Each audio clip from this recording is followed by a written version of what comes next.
Assalamu alaikum. Um, Today we're talking about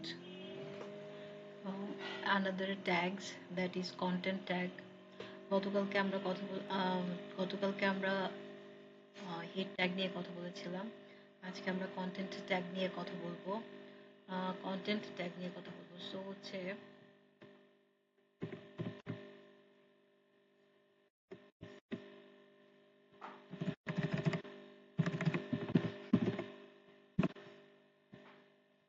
আজকে আমাদের topic হচ্ছে কন্টেন্ট।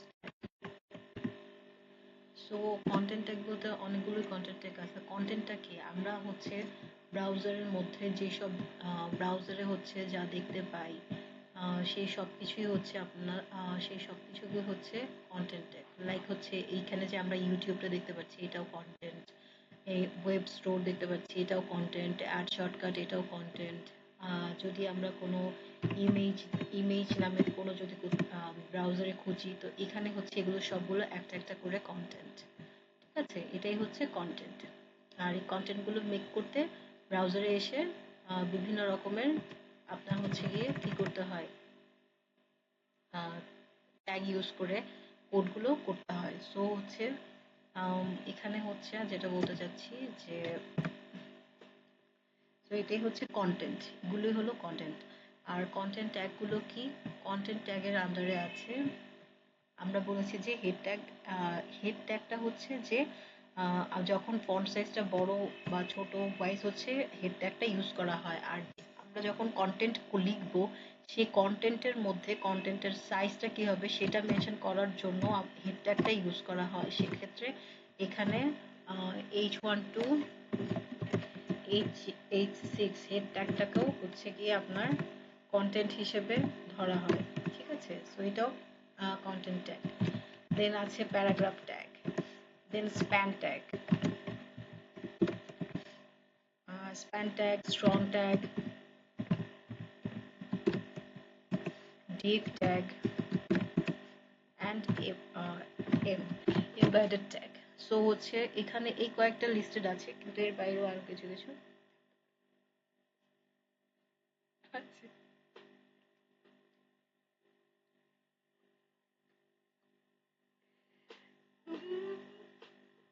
সো হচ্ছে গতকালকে আমরা দেখেছি যে H1 to H6 মানে হেড ট্যাগ যেটা, সেটা সম্পর্কে আলোচনা করেছি। ওকে, আজকে আমরা এখন আলোচনা করব প্যারাগ্রাফ ট্যাগ নিয়ে। Okay, so paragraph tag P tag, paragraph tag P tag, এটা হচ্ছে এটা শর্ট ফর্ম এবং এটাকে বলা হয় P tag. In short this form is paragraph tag. Okay, ইস মানে পি এর elaboration form is paragraph tag. Okay, so lorem, আমরা লরেমটা নিলাম।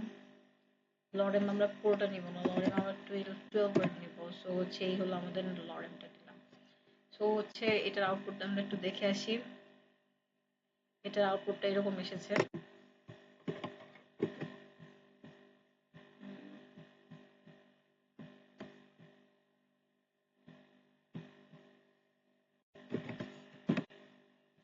সো এই হলো আউটপুট। ঠিক আছে, এটা একদমই সিম্পল, একদমই সিম্পল আউটপুট। যেমন ইনপুট দিয়েছি তেমন আউটপুট এসেছে। এখন আমরা যদি এটাকে একটু আপডেট বা ডেকোরেট করতে চাই, ওই ক্ষেত্রে আমরা এখানে কি বলেছি যে এরপর আমরা শিখবো স্প্যান ট্যাগ। আমরা এখানে স্ট্রং ট্যাগটা ইউজ করতে পারি। ঠিক আছে, স্ট্রং ট্যাগটা ইউজ করলাম। সাপোজ আমরা ফার্স্টের এই কয়েকটা ওয়ার্ডের জন্য আমরা এটাকে হচ্ছে আমরা স্ট্রং ট্যাগের আন্ডারে নিয়ে আসলাম। তাহলে আউটপুটটা কেমন আসবে? তখন আউটপুটটা এরকম আসবে যে এটা একটু বোল্ড হয়ে গেল। স্ট্রং ট্যাগটা ইউজ করা হয় যে কোনো ওয়ার্ডকে বোল্ড করার জন্য।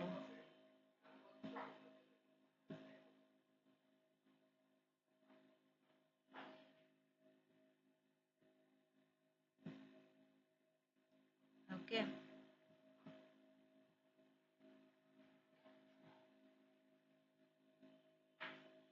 সো স্ট্রং ট্যাগটা হচ্ছে এই জন্য ইউজ করা হয়। এই আউটপুট মানে স্ট্রং ট্যাগটা ইউজ করলে এটা বোল্ড হয়ে যায়। সো এরপর হচ্ছে এইটা হচ্ছে প্যারাগ্রাফ ট্যাগ আর স্ট্রং ট্যাগ।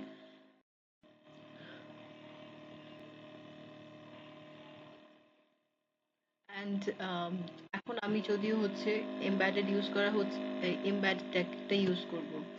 যদি আমরা এমবেড ট্যাগটাকে এখানে ইউজ করি,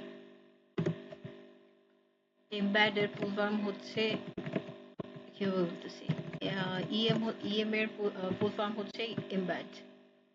সো হচ্ছে আমরা যদি মনে করেন এখান থেকে করতে যাচ্ছি অন দ্যাট ওয়েতে আমাকে হচ্ছে এখানে লিখতে হবে এমবেড। সো এখানে ট্যাগটা সাজেশনের জন্য এটা পুরোটাই হচ্ছে আপনার নিয়ে নিচ্ছে, আলাদা করে লিখতে হচ্ছে না। সো এটা ফ্যাসিলিটি সুবিধা আছে। সো আমরা এখানে এটাকে পেস্ট করে দিলাম। সো হচ্ছে এটা করলে কি আউটপুট আসবে, এটা করলে যেটা আসবে যেটা ইটালিক হয়ে যাবে। দেখেন আমি এটা থেকে এখানে অ্যালাইট পর্যন্ত হচ্ছে ইটালিক হয়ে গিয়েছে।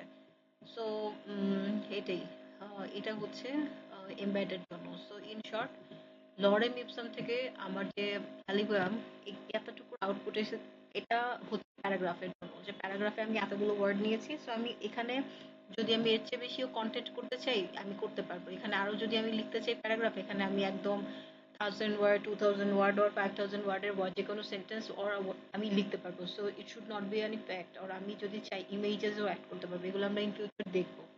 সো হচ্ছে লরি ম্যাপস এইখানে যে আমি কন্টেন্টটা লিখেছি, মানে এই যে রাইটিং কন্টেন্ট আসছে সেটা শুধুমাত্র প্যারাগ্রাফের জন্য, আর এটাকে বলা হয় paragraph tag in our HTML ল্যাঙ্গুয়েজে।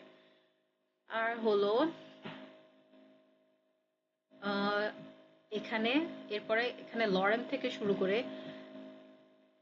কুইজ ওয়ান পর্যন্ত যেই বোল্ডটা দেখতে পাচ্ছি সেটা হয়েছে স্ট্রং ট্যাগ ইউজ করার জন্য। স্ট্রং ট্যাগ ইউজ করার জন্য এটা বোল্ড হয়েছে, ঠিক আছে। বোল্ড হচ্ছে আমরা যেমন বাস এখান থেকে হচ্ছে এই কয়টা ওয়ার্ড যেরকম একদম স্বাভাবিক সিম্পল, এটা হচ্ছে নর্মাল ফন্টে আছে। সো এটা নর্মাল ফন্টে থেকে যখন আমরা হচ্ছে একটু ডিফারেন্ট ফন্টে দেখতে চাচ্ছি, একটু কালার ফর্মে দেখতে চাচ্ছি, আমি কোনো ওয়ার্ড কালারিং দেখতে চাচ্ছি বা কোনো অন্য বইতে দেখতে চাচ্ছি, সো আমি এটাকে ওয়ার্ডটাকে একটু চেঞ্জ করতে চাচ্ছি। সো ওই ক্ষেত্রে দেখা যাবে যে আমি বোল্ড করতে চাচ্ছি, সেখানে আমি কি করলাম, আমি যতটুকু বোল্ড করতে চাচ্ছি সেখানে আমি স্ট্রং ট্যাগটা ইউজ করে দিলাম। বোল্ডের ক্ষেত্রে আগে বি ইউজ করা হতো, বাট এখন স্ট্রং ট্যাগটা ইউজ করা হয়। সো স্ট্রং ট্যাগটা ইউজ করার জন্য এতটুকু হচ্ছে বোল্ড হয়ে গিয়েছে। এখন আমি ভাবলাম যে না ঠিক আছে, আমি আমার এই সেন্টেন্সের মধ্যে আমার কোনো না কোনো যে ওয়ার্ডটা আমি একটু হাইলাইট করতে চাচ্ছি সেই ওয়ার্ডটাকে আমি একটু আমি আমরা আমরা যখন নিউজ পেপার গুলো রিড করি তখন হচ্ছে আমরা দেখতে পাবো যেমন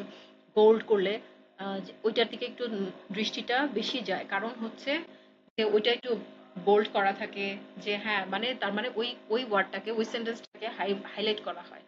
সো হচ্ছে আমি এখন ভাবলাম যে না, এই আমার সম্পূর্ণ সেন্টেন্সটার মধ্যে এই প্যারাগ্রাফটার মধ্যে আমার হচ্ছে আমি যতটুকু বোল্ড করেছি ওই বোল্ডের মধ্যে আমার কোনো ওয়ার্ড বা কোনো আমার যে কয়েকটা শব্দ আমার খুব গুরুত্বপূর্ণ ওইটা আমি একটু একটু হাইলাইট করতে চাচ্ছি, যেন যে দেখবে তার চোখে আহ আগে এসে ওটা মানে তার চোখটাকে ওটাকে আকর্ষণ করে। সেজন্য আমি এটাকে আরেকটু একটু রংচটা বলেন বা একটু অ্যাট্রাকটিভ করার জন্য আমি এটাকে ইটালিক করে দিলাম।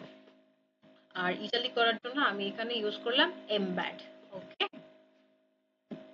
সো সো আজকে আর হচ্ছে এমব্যাড। এখন মনে করেন যে হচ্ছে আমি প্যারাগ্রাফ ট্যাগটা নিয়েছি, ঠিক আছে। প্যারাগ্রাফ ট্যাগটা নেওয়ার পরে আমরা হলো ভাবতেছি যে না ঠিক আছে প্যারাগ্রাফ ট্যাগ নিলাম, এটা আমি করলাম, কিন্তু আমি এখানে লরেমের মধ্যে আমি একটু লরেমটাকে আমি একটু H1 ট্যাগের মধ্যে দিতে চাই। আমি একটু একটু লরেমটাকে আমি একটু মনে করেন যে আমি একটু হেডলাইন করতে চাই লরেম ইপসাম, ঠিক আছে। তো এই ক্ষেত্রে আমি এটাও সম্ভব, ঠিক আছে। এই ক্ষেত্রে এটাও করতে পারবেন। সো আজ আপনি লরেমের হচ্ছে কি এটা আপনি দেখতে যাচ্ছেন। সো এই ক্ষেত্রে এটা যদি করি তখন কি হয়ে যাচ্ছে, লরেম ইপসামটা হচ্ছে আলটিমেটলি হেডলাইন হয়ে গেল, ঠিক আছে। ওয়াইরাস আমি হেড ট্যাগের মধ্যে আমি এটা লিখেছি সেহেতু আমাকে আর এখানে আলাদা করে বিআর ট্যাগ ইউজ করতে হয় নাই।